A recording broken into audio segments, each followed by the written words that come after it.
Welcome to another conversation on the future of commuting with myself, Dahi the Butler. Today we are joined by Esteban Sanchez from Commutifi. How are you doing, Esteban?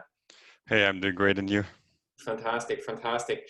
So Esteban, let's maybe kick this conversation off just with a little bit about yourself.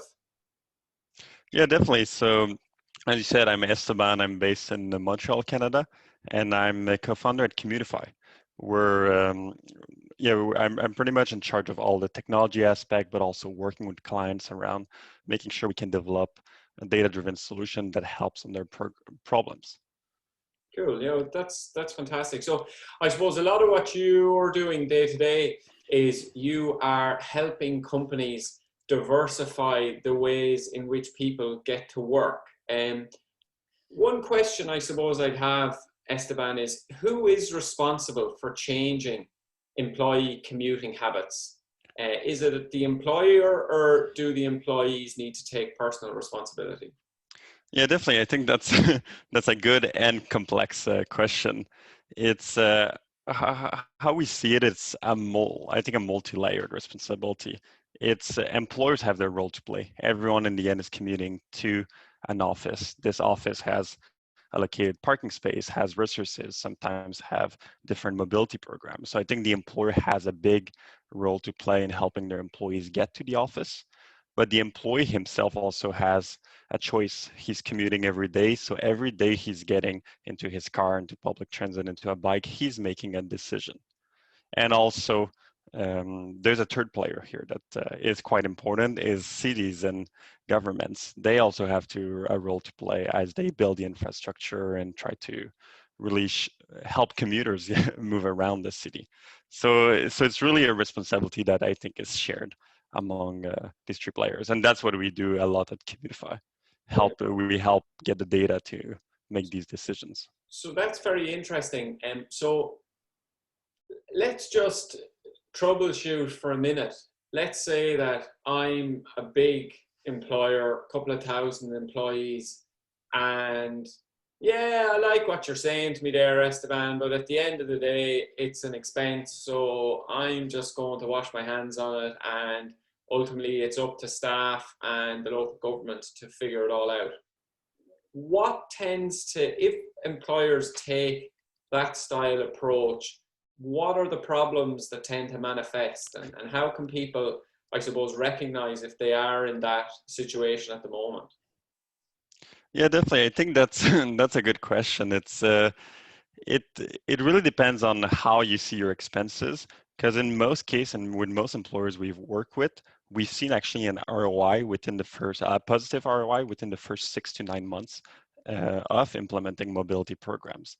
And that's because a lot of these employers first have very high turnover, employee turnover because of bad commute. There's actually a big study done, I think, in London or in the UK around um, employees and satisfaction at work. And it shows that adding 10 minutes to a morning commute is the equivalent of a 19% pay cut in job satisfaction. So when these employers are fighting for competitive technology talent or other type of talents and they're losing these employees, it costs $40,000 to replace, train, pay the recruiter and everything. So just when you start looking at the big picture in terms of employee retention, in terms of the cost of the parking that these employers are paying when they're buying additional parking and all these added costs, there's actually a real concrete ROI in building better programs, having happier employees, having more retention, reducing the need for parking. Um, so yeah, it's really having the right data to have a baseline and measure the ROI over time that can help employers get over this barrier of spending the money for these programs. Cool. No, that's really interesting insight. And tell me then, Esteban, to keep playing devil's advocate for a moment. Let's say that I'm in this company and there's a man in accounts, and I don't drive the car to work for him every day. Sure, he loves his car so much, he's never going to leave it at home. There's nothing I can do to change him. Like, what are the solutions that are out there that companies can employ that actually can move the dial on commuter transport? Yeah, definitely. I think it's companies shouldn't think as one solution for everyone. There's some people who love their car, but there's also activities that sometimes people do. Perhaps you're driving your car, but every morning you're dropping your kids off to school. And there's no way you'll get in any other mode than your car because you actually need to drop your kids to school. So what we've been doing at Commutifi is we've been starting with a data baseline. We've been analyzing how everyone commute, but also why do they commute certain way? What's the behavioral pattern? And what are all kind of the modes available to them? So when you actually start looking at that, you can start segmenting your employees and you can start seeing perhaps this person who drives really loves his car, doesn't want to do anything else.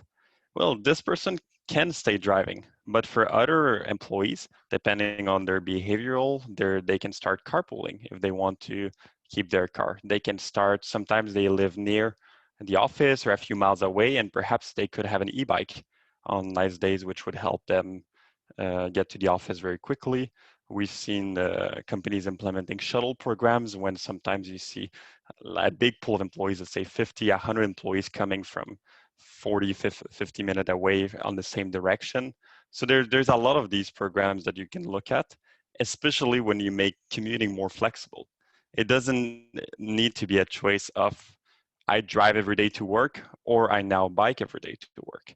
Perhaps on some days it's sunny or you're less in a hurry and you can, if the parking is flexible, you can start shifting and trying things out one day at a time. So then that's really where sometimes the barrier is people don't want to give up their monthly parking pass.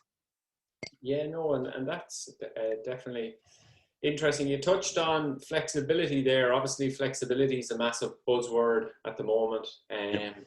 right across the world of work. How do you think COVID is going to impact the world of commuting post-vaccine?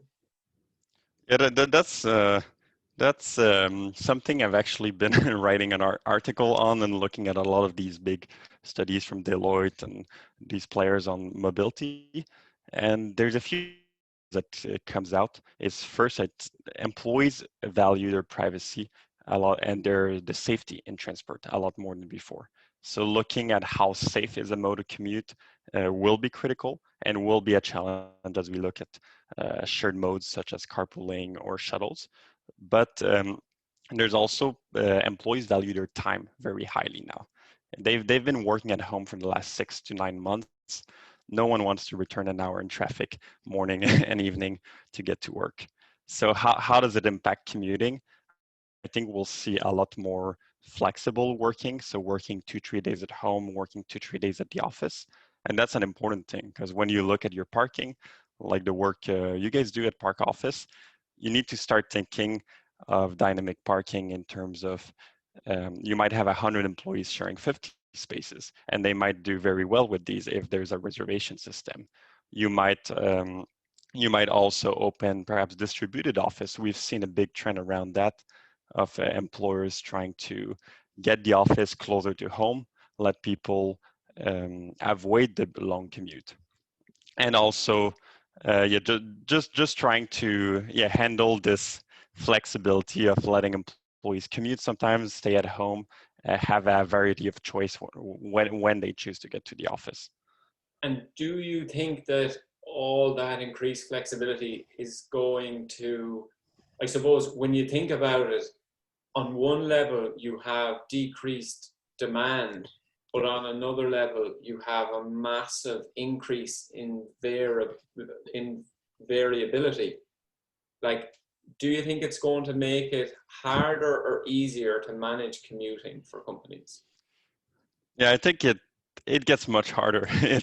It gets each situation gets more unique. The variability requires more real-time data if you want to make efficient decisions, but also as of decreased demand, it really depends on what you're looking at. There, we've seen already some studies in China and in other markets that have started opening up sooner, that the driving rates are actually expected to increase.